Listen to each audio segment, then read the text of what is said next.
자, 뭐라고요? 자, 21페이지. 비율 분석법. 비율 가지고 분석하는 게 이제 비율 분석법인데, 일단 대부 비율 아시죠? 대부 비율. 뭐 항상 나오죠. 근데 대부 비율과 부채 비율은 정말 조심해야 돼요. 작년 시험 출제한 분도 대부 비율과 부채 비율을 혼동해가지고 정답 못 쓴 처리 맞았어요. 예, 그러면 어디 대부 비율하고, 대부 비율은 부동산 전체 가격 기준 부채 크기를 보여주는 거고, 부채 비율은 투자자 지분 기준으로 부채 크기를 보여주는 거죠. 어디 둘 다 분자는 똑같죠. 부동산 전체 가격하고 지분하고 누가 더 작아요? 얘가 더 작죠. 분모가 작으면 값은 항상 얘가 더 크게 돼 있어요. 이렇게. 예. 자, 그러면 어디 1억짜리 사는데 5천만 원 빌린다.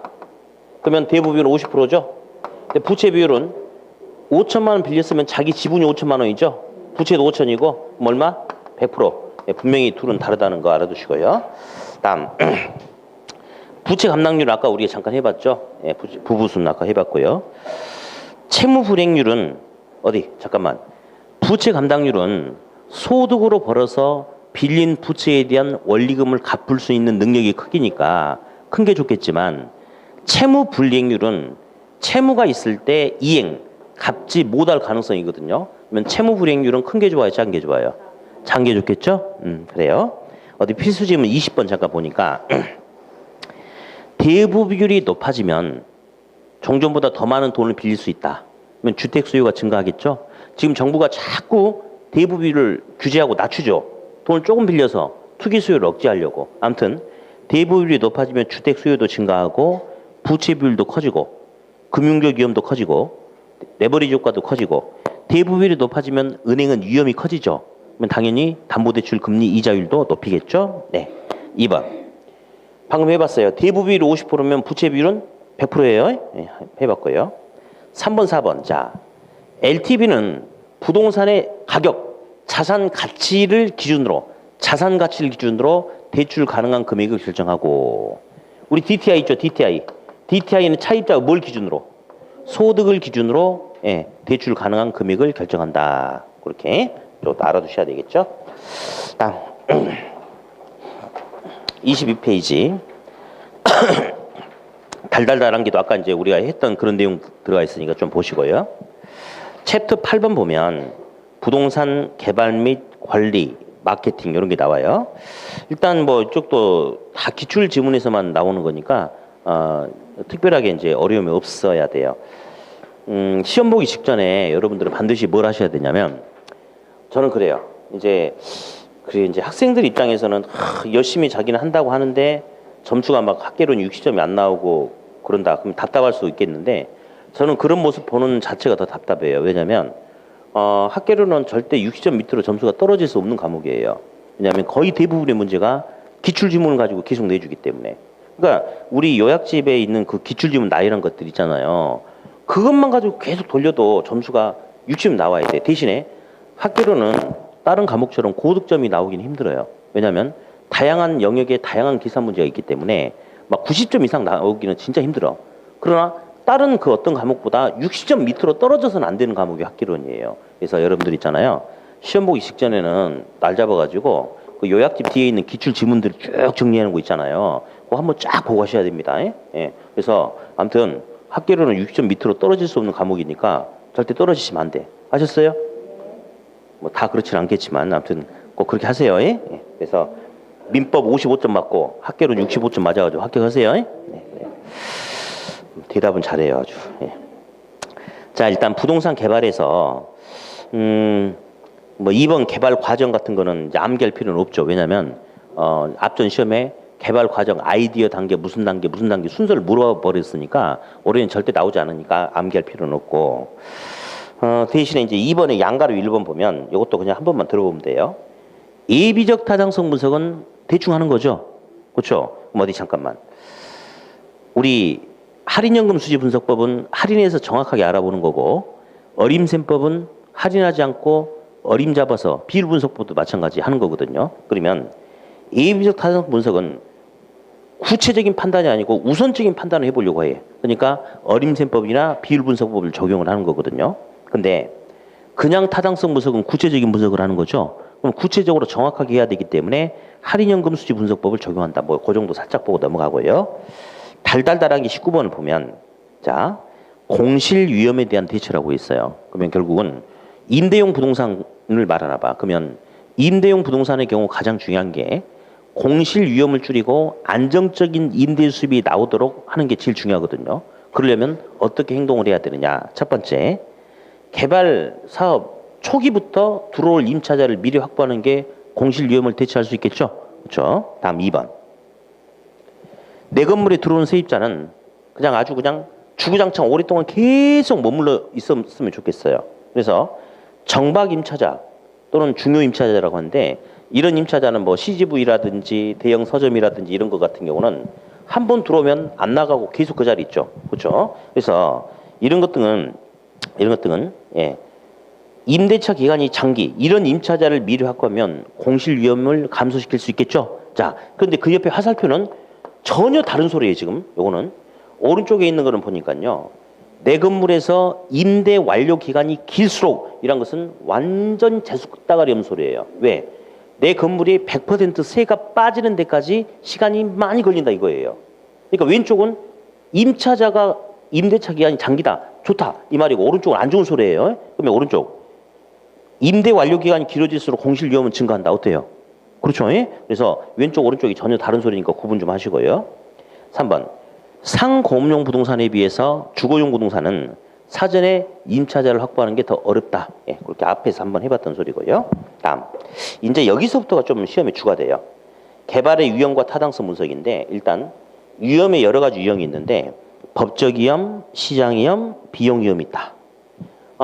법적 위험에서는 공법, 사법 가지고 한 번은 맞게 준 적도 있고 한 번은 틀리게 준 적도 있는데 그냥 한번 듣기만 해볼게요. 자, 법률적 위험에는 토지 이용 규제와 같은 사법적인 측면의 위험과 하면 틀리죠. 사법은 개인 간의 개인, 토지 이용 규제, 개인 간의 개인이 토지 이용 규제하는 거 아니거든요. 국가가 개인의 이용을 규제하는 거죠.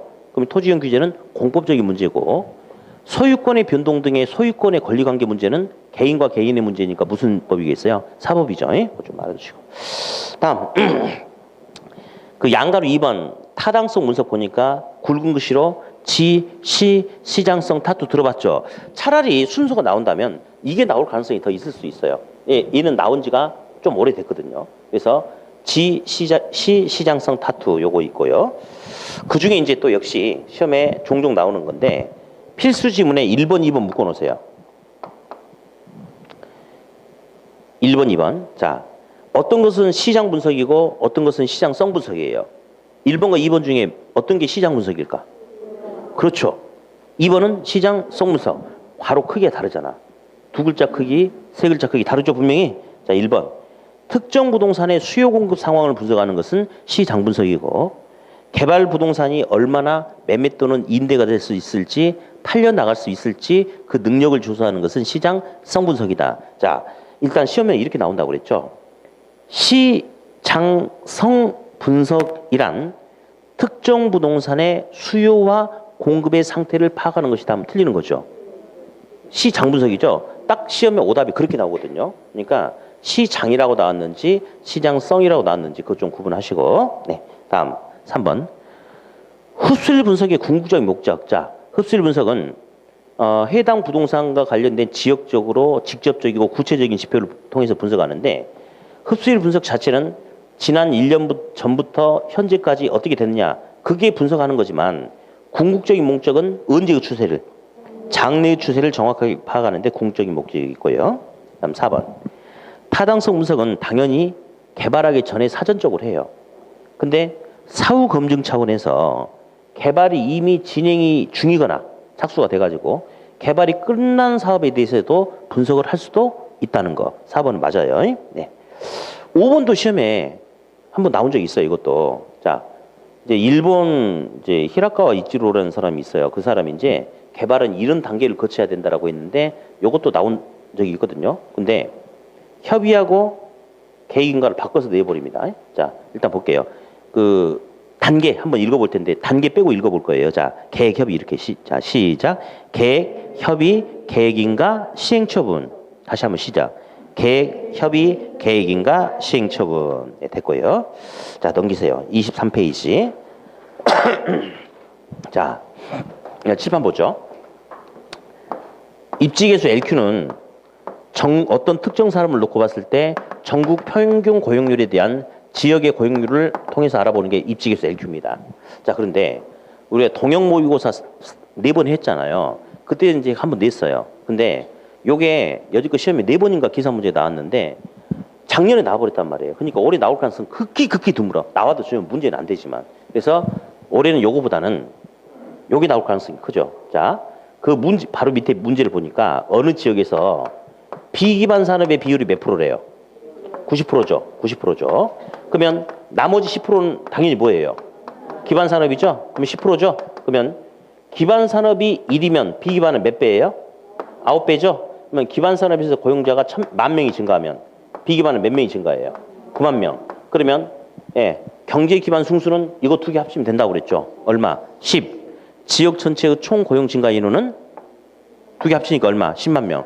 차라리 그 문제가 나올 가능성이 커요. 그래서 뭐 저기 자료에다 제가 공식을 써놨는데 공식 보지 마시고 그냥 이렇게 풀면 되는 거예요. 예, 다시 풀어볼게요. 어떤 지역의 기반 산업이 20%래요. 근데 기반 산업의 고용자가 100명이 증가한대. 그러면 경제 기반 승수하고 지역 전체 총 고용 증가 인원은 몇 명이냐 해봅시다. 이게 20이다. 그럼 이게 1이면 자, 요건 몇 프로예요? 80%죠? 이게 1이면 몇 배예요? 4배죠? 그럼 경제 기반 승수 얼마? 5. 100명이 늘어나면 4배니까 400명 늘어나죠? 지역 전체 몇 명? 500명. 그래서 요 문제가 차라리 가능성이 더 있다는 거예요. 네. 자, 다음. 개발에서 이제 가장 비중이 큰 것은 역시 개발 방식이에요. 개발 방식. 그래서 개발 방식이 여러 가지가 있는데 뭐 자체 개발, 신탁, 사업 수탁, 등가 교환 등등등이 있어요. 달달달한 게 21번 보면 1번. 자체 개발에서는 딱 하나만 주시면 돼요. 자체 개발은 토지 소유자가 자기 토지에다가 자기가 자본력과 기술력을 동원해서 자기 혼자 한대요.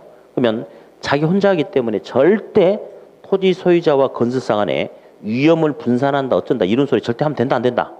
절대 안 됩니다. 위험 분산 이런 소리 들어가면 안 돼요. 예. 그래서 위험 분산 불가 했어요. 불가. 2번. 신탁. 신탁의 특징 뭐 이전?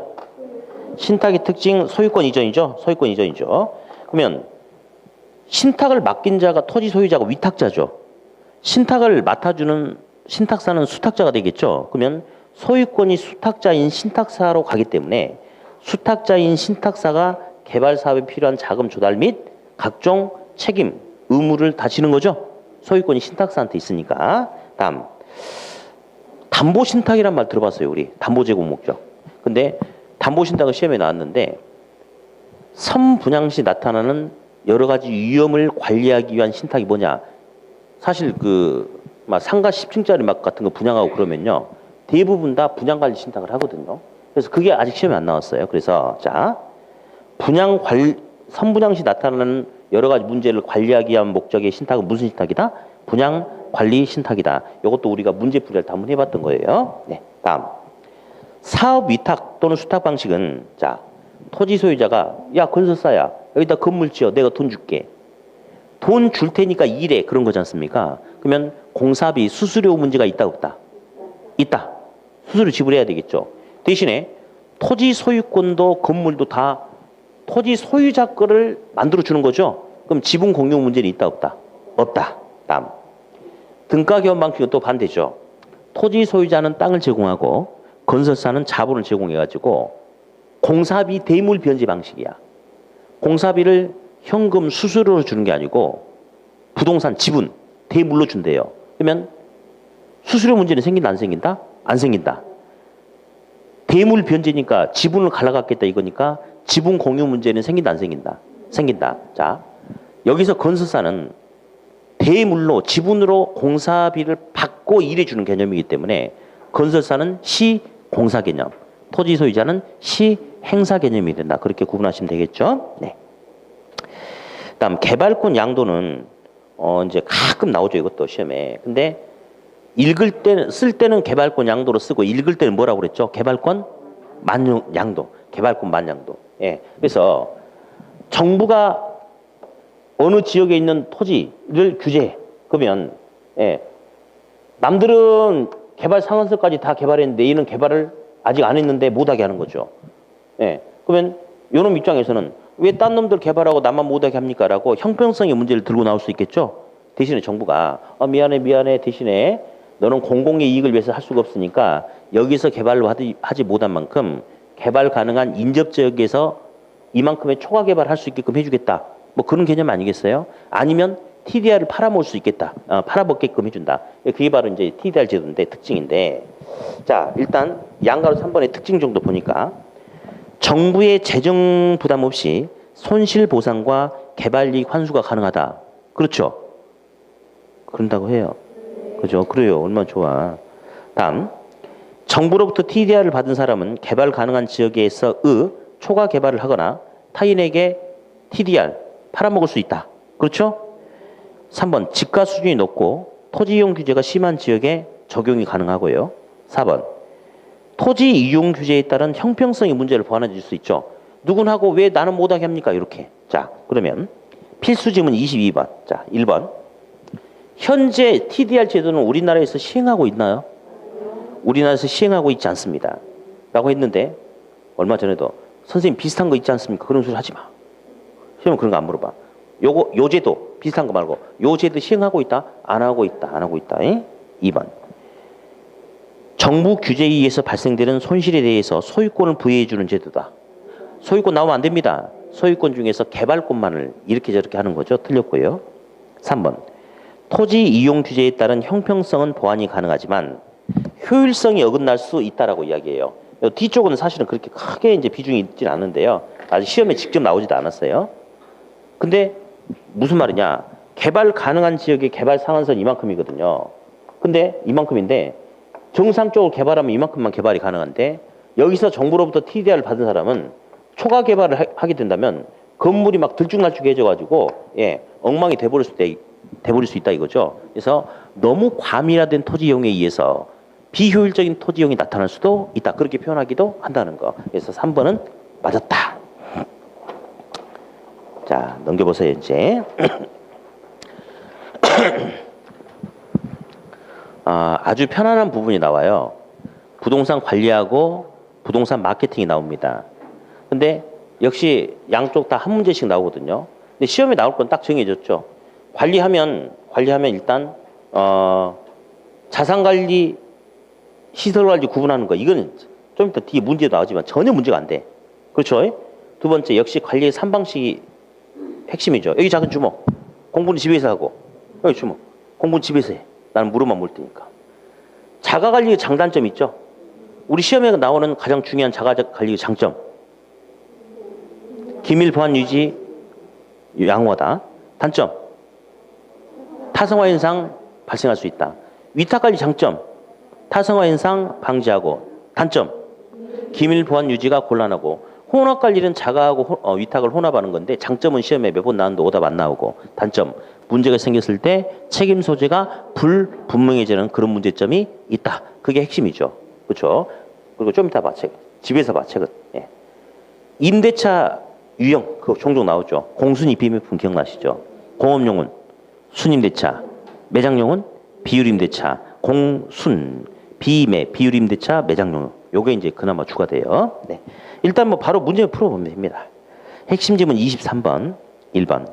위탁관리는 자가관리에 비해서 기밀이나 보안 유지가 유리하지만 관리 업무에 있어서 타성화 현상이 발생하는 문제. 이거 자가관리의 특징이군요. 1번 X 자가관리입니다. 2번. 부의 극대화를 위한 가장 적극적인 관리, 포트폴리오, 투자 리스크, 매입 및 매각, PF, 리모델링, 투자 의사결정. 이거 뭡니까? 자산관리죠. 자산관리, 자산. 자산관리, 자산관리. 자산. 3번. 공업용은 순임대차, 매장용은 비율임대차. 그렇죠? 네. 공순입임품. 어디? 임대인이 화재 보험에 가입하는 것도 위험의 전가에 속한다. OX. 맞죠? 화재에 따라서 나타나는 각종 위험을 보험회사에 전가를 시키기 위한 거죠. 그렇죠? 이렇게. 마케팅. 마케팅도 한 장 넘겨놓고 25페이지 넘겨놓고요. 예, 책 보지 마. 책은 어디서 봐야 돼요? 집에서 봐야 돼. 여기 물어볼 테니까. 예. 마케팅은 생산자, 소비자 누구 중심의 시장에서 필요?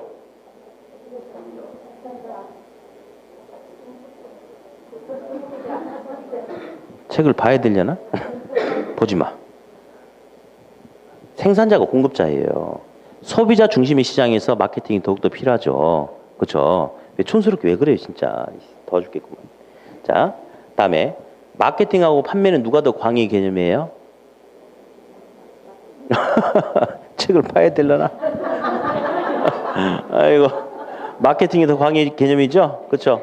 그러면서 이제 마케팅 전략이 시험의 핵심 아니겠어요? 전략. 첫 번째, 시장 점유 마케팅은 공급자, 철저하게 공급자 차원에서 STP 전략하고 4P 믹스 전략 있죠? 그렇죠? 그다음에 소비자의 심리 상태를 잘 고려해서 가라. 우리 아이다의 원리 이런 거 있잖아요. 그렇죠? 이게 바로 고객 점유 마케팅. 예. 소비자 관점에서. 다음 세 번째, 소비자 공급자 상호 관계를 중시하면서 소비자와 관계를 일회성 관계가 아니고 장기 지속적인 관계를 유지하고자 하는 게 관계 마케팅 전략이죠. S 세분화. 여러 소비자 소집단으로 군집으로 이렇게 쪼갠다. 그 중에 하나 찍는다. 목표 시장. 예. 여기에 맞게끔 차별화된 전략으로 접근한다. 포지셔닝. STP. 예. 다음 P로 시작되는 네 가지를 적절하게 혼합해라. 가격 전략에는 시가 정책도 있고, 그래 프라이스인지 알아. 가만히 있어. 시가 정책도 있고 가격 신축 정책도 있다고 그랬죠. 시가 정책은 똑같은 품질의 물건에 대해서 시장 상황에 따라 가격을 달리하는 게 시가 정책이고, 위치, 동양, 남양, 층수 몇 층이냐 등등등 뭔가 차이가 나면 그 차이에 따라서 가격을 달리하는 것을 가격 신축 또는 신축 가격 전략이다라고 그렇게 이야기했죠. 그거 외에 뭐 제품도 있고 뭐 팔아먹을 수 있는 뭐 유통 경로, 예를 들어서 분양을 하는데 전문 분양업체에게 맡기겠다 등등등. 그것은 유통 경로 플레이스 전략. 그다음에 뭐 홍보, 뭐 프로모션 이런 것들이 있다. 뭐 그 정도. 어디 뭐 바로 그냥 지문 몇 개 보죠. 1번 STP 전략에서 세분화란 수요자 집단을 인구 경제학적 특성에 따라서 여러 소집단을 그냥 군집이라고도 표현합니다. 소집단 군집으로 나누는 것이다. 어때요? 맞죠? 네. 2번. 시장 점유 마케팅은 누구 측면에서 전략? 공급자. 공급자가 주가 돼가지고 내 관점에서 이렇게 저렇게 할 거야 라고 하는 게 시장 점유 마케팅이고요. 고객주의 마케팅은 철저하게 소비자 비율을 맞춰가면서 접근하는 거죠. 누구 측면? 소비자 측면에서 전략. 관계 마케팅은 공급자와 소비자의 상호작용을 중시한다. 맞죠? 네. 3번. 부동산의 위치, 방위. 이 방위 뭔지 아시죠? 현역 방위 그런 거 아니에요? 동양, 남양 이런 거죠. 층 등에 따라서 가격을 달리 정하는 것을 가격 신축 정책이다 한다. 이렇게. 네. 자, 됐습니다. 이제 챕터 9 부동산 금융. 예, 잘 보셔야 되겠죠? 먼저 고정금리하고 변동금리를 비교하는데 우리 오전에 사실 했어요. 오전에 그 경기 변동하기 전에 인플레이션 하면서 명목이자율은 실질이자율에 예상 인플레율을 더해서 한다. 그거 한번 해봤거든요. 그러면 어디 고정금리는 명목이자율을 적용하지 않습니까? 명목이자율은 실질이자율에 예상 인플레율을 미리 반영하는 거죠. 그렇죠? 근데 고정금리는 예상 인플레를 미리 반영할 수밖에 없어요. 왜? 예. 고정금리는 대출 약정 시 한번 금리가 결정되면 중간에 바꿀 수가 없으니까. 근데 변동금리 같은 경우는 금리 변동이 가능합니까? 변동금리는 그냥 실질 이자율만 반영해요. 실질 이자율만. 거기다가 사전에 예상 인플레를 미리 반영할 필요가 없어요. 왜? 얘는 인플레 같은 상황이 발생하면 금리 변동을 시켜서 다시 금리를 조정하면 되니까. 그래서 동일한 조건이라면 이거는 있는데 고정금리는 예상 인플레가 플러스되고 변동금리는 안 들어갔기 때문에 동일한 조건이라면 누가 더 금리가 높다? 고정금리가 금리가 높다. 고정금리 가보자. 고정금리 가지고 이제 뭘 물어보냐면 위험에 대해서 물어봐요. 이것도 지금도 잘 물어보고 있어요. 위험 크게 인플레 위험이라는 게 있고 조기 상환에 따른 위험이 있는데 자 일단 조기 상환은 어떤 조건이 나타나야지 조기 상환이 나타날 수 있느냐 어떤 상황이 돼야지 그걸 물어보는데요. 가만히 있어봐. 지금 고정금리 이야기하고 있어요. 어디? 조기 상환은 은행이 강요하는 거예요. 차입자가 선택하는 거예요. 그렇죠. 그 조기 상환이 나타날 수 있는 조건은 약정 이자율하고 시장 이자율하고 누가 더 작아져야지. 그렇죠. 약정 금리는 얘는 10년 만기 5% 금리로 갖기로 했거든요. 근데 시장 금리가 3% 낮아진 거야. 예, 낮아졌어요. 그러면 차입자 같은 경우는 어이씨 왠지 손해 보는 느낌? 갈아타게 할까? 할 수 있겠죠. 그래서 시험은 어떤 조건이 생기면 조기 상환이 나타날 수 있는지 그것만 물어봐. 이쪽은 다음 인플레 위험이 더 중요하죠. 인플레 위험은 있잖아요. 약정 금리가 5%인데 예상 인플레를 이만큼 반영했는데 실제 인플레가 더 크게 발생한대. 크게. 그래서 시장 금리가 이렇게 커져버린 거야. 그런다 하더라도 고정금리 대출 때는 은행은 차입자에게 전가시킬 수 없죠. 그러니까 이런 상황이 되면 은행은 유리하다, 불리하다. 은행은 불리하다. 차입자는 상대적으로 유리하죠. 그래서 이런 표현을 갖다가 은행의 소득이 부가 차입자에게 이전된다 또는 재분배된다 이런 표현도 나온 적이 있다는 거. 그래서 은행은 고정금리를 좋아해 싫어해. 싫어해. 그래서 수도 없이 나왔던 지분. 은행은 인플레 위험에 대처하기 위해서 무슨 금리 대출을 좋아한다. 변동금리 대출을 좋아한다. 이왕이면 변동금리 조정 주기는 짧을수록 은행은 빨리빨리 위험을 차입자에게 전가시킬 수 있겠죠? 예, 그렇죠. 다음 하나만 더. 변동금리는 변동이자율은요. 기준금리에 가상금리를 더해서 결정되는 건데요. 가상금리는 시험에 몇 번 나왔는데 껍데기예요. 껍데기. 자, 가상금리는 차입자의 과거 연체 실적, 현재 소득 수준, 직장 등등등 이런 걸 고려해서 은행이 고객들 등급을 매겨놨죠. 그런 게 바로 가상금리예요. 됐고요. 기준금리가 중요하죠. 기준금리가 바뀌어야지 금리가 바뀌지 않나요? 맞죠? 그러면서 기준금리는 CD금리하고 코픽스 금리가 있는데 자, 요거 가지고 세부적으로 뭔가를 한번 얼마 전에 건드리려고 하다가 뒤통수 맞았어요. 그래서 복숭아를 맞아버렸거든요. 그러니까 세부적으로 이제 물어볼 수가 없어요. 그냥 특징만 보면 돼. 몇 개월? 요거. 그래. 은행 같은 경우는 금리 변동 주기가 짧은 CD를 더 손할 수 있겠죠. 차입자는 오히려 6 내지 12개월 단위의 평균 금리를 적용하는 코픽스가 더 안정적일 수 있겠죠. 그 정도만 딱 잡고 넘어가 버리면 됩니다. 이렇게. 네. 자, 다음에 이제 저당의 상환 방법. 식사하고 나니까 졸리죠. 어디서 졸리다는 소리가 나와 지금. 시험 이제 19일 남았는데 한 문제 차로 떨어질 줄 모르는데 잠이 오세요 지금? 잠이 와? 잠 오면 안 돼요. 예. 잠은 집에 가서 자는 거예요. 네. 네, 진짜 여러분들 있잖아요. 진짜. 이게 시험 이렇게 당일날 되면요. 저도 되게 마음이 편치 않아요. 이제 말은 농담처럼 제가 시험 당일날 전화하지 말라고 했죠. 근데 전화는 웬만하면 하지 마세요. 힘들어요. 왜냐면 그때 저녁은 이제 특별한 일 없으면 저도 이제 술 한잔 먹고 있겠죠. 근데 이제 전화 오는데 딱 반응은 딱 두 분류예요.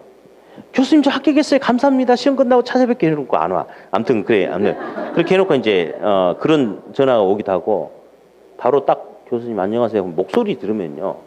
또 저도 막 목소리 딱 까란 소리 듣자마자 떨어졌구나. 근데 10개 차이로 떨어진 사람 저는 안 합니다. 안 해요. 또 이제 한두 개 이제 부족한 거야 이제. 교수님 이렇게 됐는데 어떻게 하죠? 그러면 또 제가 그러죠. 그거 잘했어. 근데 그럴 줄 알았다. 이렇게 하면 안 되잖아요. 그냥, 아이고 아무튼 고생하셨는데 뭐가 잘못됐나 했더니 뭐가 한 문제가 부족합니다. 어디 이신청거리 없나요? 또 전화가 오거든요. 이제 그렇게 한 문제 차로 떨어지신 분은요. 뭐 지푸라기라도 잡고 싶지 않겠어요, 솔직히? 그렇죠? 그러면서 이제 그때부터 한 달 동안 거의 반페인이 되는 거예요. 진짜 그래요. 그래가지고 그날 저녁부터 잠을 못 자죠. 한 문제 차로 떨어졌는데 인터넷 막 뒤지면요, 막 어디서 이신청거리 올리고 막 한다고 그것만 쳐다보고 눈 뻘개가지고 이제 그 다음날까지 하고. 그렇게 하고 싶어요? 잠이 와요? 잠 와? 잠이 올 리가 없지. 잠이 오면 안 되죠, 지금. 잠이 오면 안 됩니다. 네. 돈을 빌리면 원리금을 갚거든요. 그러면 시간이 흘러갈수록 원리금은 어떤 변화가 나타나는지 이거 하나 볼 거고요. 원리금에서 원금을 갚는 만큼 부채 잔금이 어떤 변화가 나타나는지 잔금의 변화도 이제 한번 볼 거예요. 자, 그러면 자, 대출 계약 시점부터 대출 만기가 되는 시점까지 자 보면 원리금 균등분할 상환 방식이라는 거 있죠. 원리금 균등분할 상환 방식은 처음부터 끝까지 원리금이 똑같아요. 그래서 이걸 갖다가 우리는 원리금 균등분할 상환 방식이다라고 이렇게 불러주죠. 예. 다음 초기 원리금 크고 이후 점차 체감하는 것을 우리가 원금 균등 또는 무슨 식? 체감식 상환 방식이다라고 이렇게 이야기하고요. 처음에는 조금 갚다가 점차 많이 갚는 방식을 우리는 체증식 상환 방식이다라고 하는데요. 이 세 놈 가지고 비교시킵니다. 근데 요 두 놈을 가지고 비교시키는 게 훨씬 더 지문이 많아요. 누구랑 원금 균등하고 원리금 균등. 예. 자, 일단 이렇게 가는데 이 셋 중에 이제 보면요. 최초에 빌린 돈이 1억이라 할게요. 예. 최초에 빌린 돈이 1억이에요. 1억. 그러면 원금 균등은 원금은 똑같아요. 똑같아. 근데 원금을 매번 갚는 만큼 이자가 점점 줄죠. 그럼 이자 크기는 가면 갈수록 적어지는 거죠. 그러니까 원리금이 작아지는 거거든요. 그럼 얘는 아무튼 원금은 똑같이 갚기 때문에 부채는 일정하게 이렇게 줄어들어요. 일정하게. 이렇게. 예. 근데 원리금 균등 같은 경우는 볼까요? 은행에서 1억 빌렸어요. 10년 동안 갚기로 했어요. 연 이자율이 10%예요. 연 저당 성수가 0.1627이다라고 하자. 그러면 얘는 처음부터 끝까지 대출 계약 시부터 만기까지 1억 곱하기 0.1627, 1627 계속 똑같이 1627. 원리금은 다 똑같아. 그러니까 원리금 균등분할 상환 방식이라고 그래요. 근데 1회차 때 원리금은 1627인데 1회차 때 1627만 원 원리금 중에서 이자가 얼마냐면 이자가 1억 곱하기 10% 하니까 1000만 원이에요. 1000만 원. 그러면 원금 얼마예요? 원금 627이죠. 그러면 전체 1627 중에 이만큼 1000만 원이 이자. 그리고 627만 원만큼이 원금이거든요. 그럼 이자가 초반은 더 커. 근데 가면 갈수록 이자 크기는 작아지죠. 원금의 크기는 커지죠. 이런 구조거든요. 그러니까 아무튼 원리금 균등은 초반에는 이자 중심이기 때문에 부채가 팍팍 줄어 안 줄어? 처음에는 부채가 줄어도 덜 줄다가 어느 정도 시점이 되면 이런 모습이 이렇게 나타나요. 이렇게. 자, 오늘은 이론 강의라 이론 중심으로 할 건데요. 계산 문제 우리 저번에 4회차 때 동형 계산 문제 할 때 원금 균등 관련된 계산 문제 해봤고요. 우리가 동형 2회차 참가 그때쯤 해가지고 요거 변화되는 거 한번 해봤는데 다시 해볼게요. 자, 1회차 때 원리금은 1627인데 그 중에 이자가 627이야. 원리금 균등. 원리금 균등은 그래 다시 써볼게요. 그러면 지금 원리금 균등 이야기하고 있어요. 요거에 얘는 1회차 때 원리금은 1627만 원이잖아요. 그렇죠? 이렇게 그러면 이 중에서 이자가 얼마냐면 1억에 10% 하니까 1000만 원이죠. 그러면 원금은 627만 원이잖아요. 그럼 얘는 있잖아요. 처음부터 끝까지 계속해서 원리금 얼마야? 1627이에요. 근데 이자는 가면 갈수록 작아지죠. 원금은 가면 갈수록 커지죠. 요거 계산하는 거 저번에 한번 알려드렸잖아요. 이자율이 10%다. 그러면 2회차 때는 원금이 627에서 곱하기 1.1 하면 되는 거고 3회차 때를 물어보면 한 번 더 곱하기 1.1 하면 된다고 그랬죠. 그래서 요 계산 문제도 한 번쯤 우리가 이번에 좀 대비를 하셔야 되는데 저번에 했죠. 그리고 다음 우리 쪽지게 백선할 때 그때도 요 문제 다 집어넣어놨습니다. 다시 한번 또 풀어볼 거예요. 아무튼 알아두시고요. 다음 체증식 상환 방식은 대출 초기에 은행이 지불하는 돈이 너무 낮아요. 그러니까 빌린 돈에 대한 정상적인 이자에도 못 미치는 금액을 갖다 보니 대출 초기 일정 기간 동안에는 흰색 최초에 빌린 돈보다 부채 잔금이 오히려 더 커져버릴 수 있는 부의 상환 마이너스 상환이 생길 수도 있다. 이렇게. 자, 한 장을 넘겼어. 아이고, 좋다.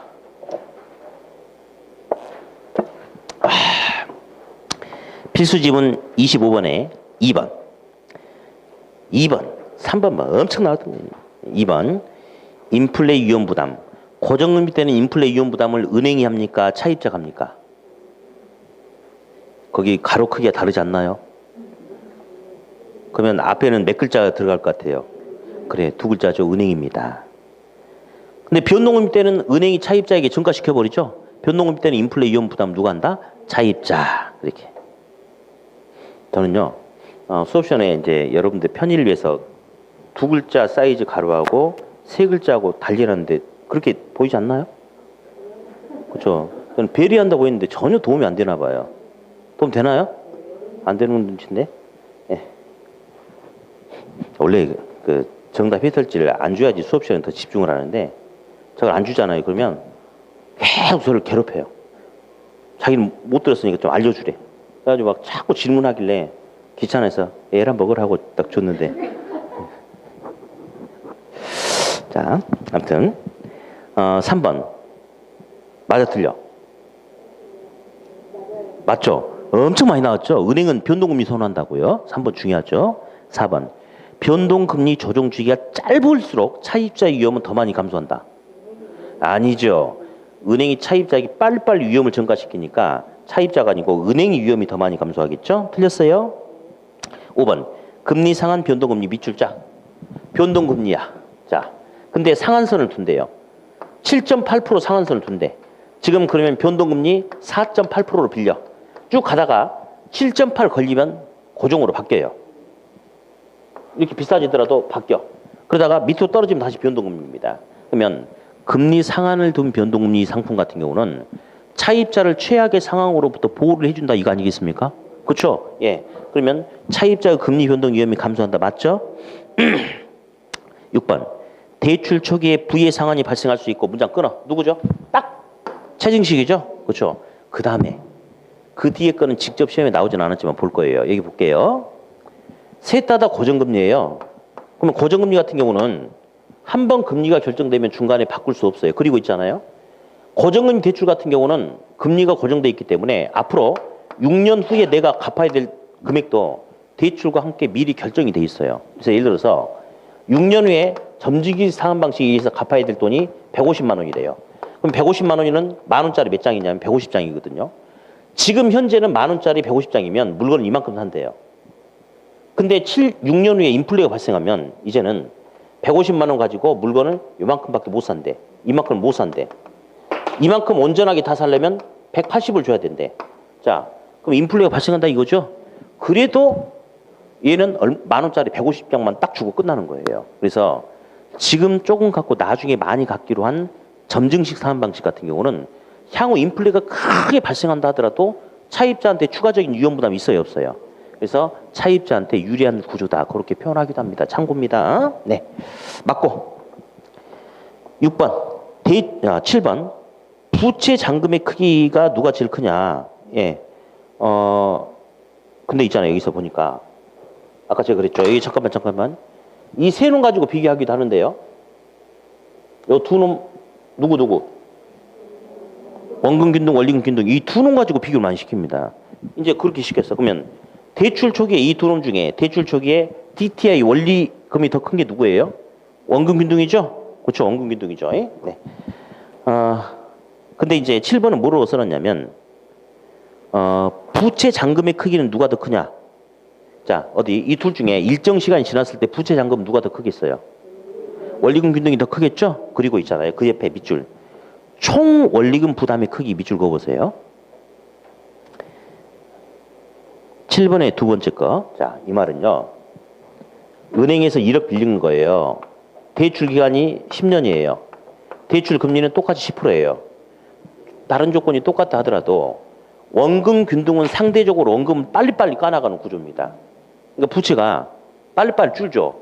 그러니까 상대적으로 이자를 덜 내는 거예요. 근데 원리금 균등은 초반에 원금은 빨리빨리 못 가요.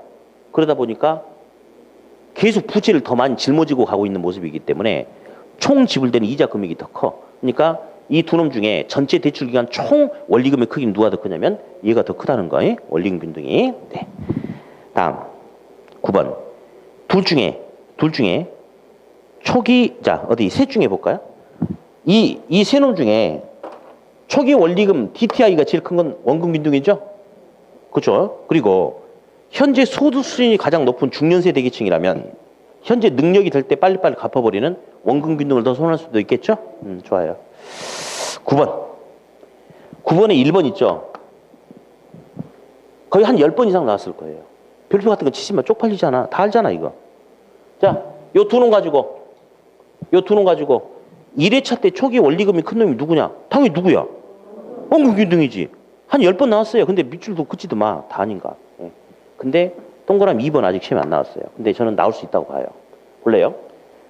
1억 빌렸고 대출 금리가 10%인데 1년에 한 번씩 갚는다라고 약정을 하자. 그러면 1회차 때 원리금은 분명히 둘이 달라요. 근데 1회차 때 이자는 둘이 똑같습니다. 왜? 1회차 때는 아직 부채를 한 번도 안 갚았죠. 그러니까 원금 균등도 원리금 균등도 1억 원에 10% 1,000만 원, 1,000만 원. 1회차 때 이자는 둘 다 똑같다는 거. 동그라미 2번 아직 시험에 직접 안 나왔거든요. 나올 수 있습니다. 그래서 1번은 수도 없이 나왔고 2번도 한번 같이 알아두세요. 아셨죠? 네, 그래요. 다음. 이제 부동산 금융 관련된 상품이 있는데요. 일단 우리가 좀 알아둬야 될 게 있어요. 주택연금은요. 바뀐 게 있어요. 하나. 뭐가 바뀌었냐면 일단 봐봐요. 주택연금은 제일 중요한 것은 나이가 몇 살? 만 60세. 부부 중에 아무나다. 에? 소유자도 뭐든 아무나 60세 이상이면 돼요. 근데 얼마 이하의 주택이에요? 9억 이하 주택. 근데 달달달한 게 2번 잠깐 볼게요. 자, 60세 이상 부부 1인 변동금리. 자, 그 옆에 보니까 1주택 또는 보유주택 9억 원 이하란 말이 있는데요. 이게 얼마 전에 바뀌었거든요. 원래는 1세대 1주택 9억 이하 주택만 이용할 수 있었어요. 근데 피치 못할 사정에 의해서 시골에 3천만 원짜리 집이 하나 더 있는 경우도 있을 수 있는 거잖아요. 그래서 이제 좀 현실적으로 다주택 보유자가 있을 수 있잖아요. 근데 아무튼 다주택 보유자는 가지고 있는 주택을 다 합쳤을 때 가격 얼마만 넘지 않으면 9억만 넘지 않으면 이용할 수 있다. 그게 얼마 전에 하나 바뀐 게 있었고요. 다음 다시 표를 보세요. 보금자리로 나왔죠. 한국주택금융공사를 통해서 취급되는 장기주택담보대출을 우리가 보금자리론이라고 해요. 근데 보금자리론이 원래 9억 이하까지였거든요. 근데 지금 대출 규제하는 거죠. 6억으로 얼마 전에 바뀌었어요. 6억. 얼마 이하? 6억. 자, 그리고 주택연금이든 농지연금이든 연금은 변동금리인 거 아시죠?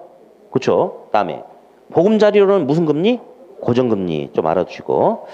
양가로 이번에 농지연금도 한번 나올 법해요. 지금 이게 생긴 지가 3년 됐거든요. 그럼 나올 법하단 말이에요. 지금 만 65세 이상 누가? 부부 모두가 아니에요. 옆집 할머니도 아니고요. 농지 소유자가 만 65세 이상 돼야 된다는 거. 예. 다음 영농 경력은 5년 이상 3만 제곱미터 이하. 그리고 받을 수 있는 돈 최고 금액이 매월 여기 300만 원이 최고 금액이 됩니다. 너무 안 되고요. 2번 됐고 2번 무슨 금리? 변동금리. 3번 지목이 전담 가수원으로 실제 영농에 이용 중인 농지여야 되고 가입 신청자가 소유하고 있으며 저당권 등 제한 물건이 설정되지 않은 농지 등등등 이런 것들을 말한다. 그리고 농지연금 신청 당시 이 사람이 실제 농사를 짓고 있어야 되겠죠. 그렇죠. 농업인이어야 된다. 이 정도. 그래서 달달달한 기 뭐 한번 이렇게 보시면 되겠고요. 일단 다시 한번 보금자리론 고정금리죠. 농지연금, 주택연금 변동금리예요. 보금자리론은 얼마 이하까지? 6억 이하까지 대출 가능하고요. 주택연금은 주택 소유자든 배우자든 아무나 만 60세 이상 한 명만 넘으면 돼요. 농지연금은 누가? 소유자가 65세 이상이어야 된다는 거 알아두시고요. 주택 청약 종합 저축은 누구나 다 가입할 수 있다. 이렇게 그 정도. 자, 넘겨놓고 잠깐 휴식했다가 하겠습니다. 네.